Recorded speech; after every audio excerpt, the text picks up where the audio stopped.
In this video, I'll be showing you guys how to fix the connection error code 54 on StikDebug connection reset by peer. So if you guys are trying to enable JIT, there is a good chance that you guys would have gotten this error, connection reset by peer. Make sure that Wi-Fi and LocalDevVPN are connected and that the device is reachable. And as of now, this seems to be an issue with the StikDebug app itself. If I click on try again, I will just keep getting the exact error. However, there is a very simple fix to this issue, which is what I'll be showing you guys today.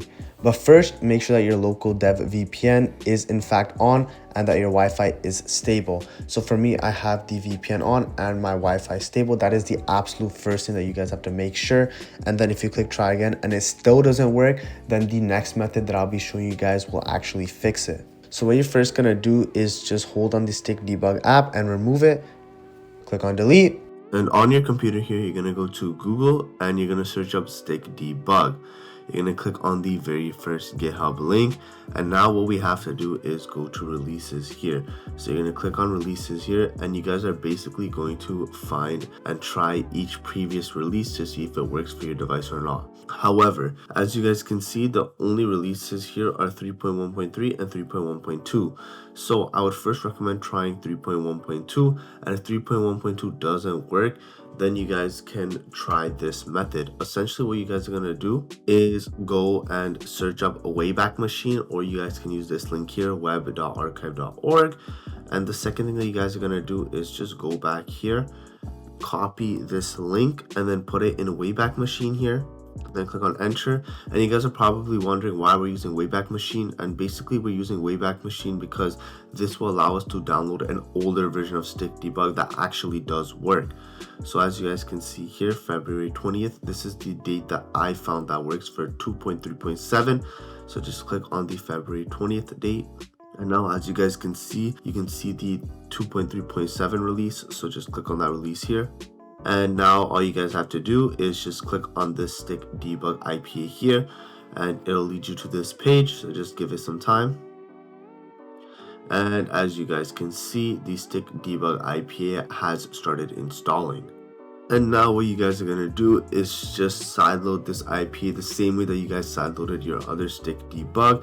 I'm assuming that you guys already have iLoader, but if you guys don't, then you guys can just go on to Side Store on Google and just click on get started and scroll down until you guys see the iLoader installer and install iTunes. Anyways, you guys are going to open up iLoader here.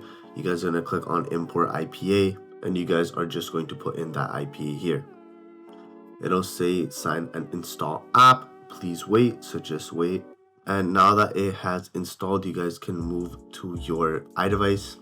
But first what you guys have to do is go and click on manage pairing file, and you guys can try placing the pairing file by clicking on place here, but sometimes it doesn't work, and especially for these older versions it doesn't work. So what I would say is click on export here and just download the pairing file here. And what you guys have to do is now just send that pairing file over to your iDevice, so you guys can do that.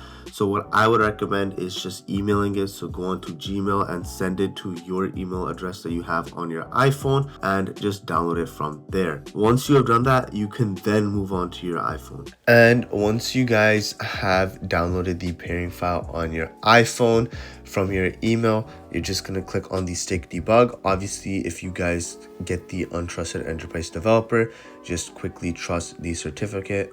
So go into StikDebug and then you guys will see here it is waiting for a response. And what we essentially have to do is first go into settings, and you're going to scroll down until you guys see import new pairing file.